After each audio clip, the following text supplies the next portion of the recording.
يبقى إن كثر الصادقون بيننا أسرع فضل الله إلينا، فإن قل الصادقون بيننا طالت أزماتنا. هذا أوان الصدق، هذا زمن الصادقين، هذا زمن الثابتين، هذا زمن المخلصين، لا زمن بائعي الدين، لا زمن المرجفين، لا زمن الخائفين. لا مكان لخائف في بوتقة الإسلام اليوم. أهل الخوف وأهل الوجل من خلق الله مكانهم مع المنافقين البائعين للدين. اللهم اجعلنا جميعا من الصادقين.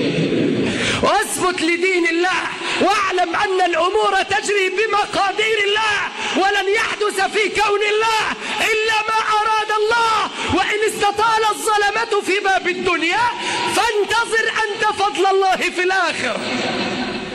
إذا ظلمتك محكمة الدنيا فارفع قضيتك لمحكمة الآخرة، فإن الشهود ملائكة وإن الدعوى لا تنقضي والقاضي أحكم الحاكمين. اعلم هذا جيدا، لن يضيع حقك، لن يضيع دينك، شريطة أن تثبت لدين الله.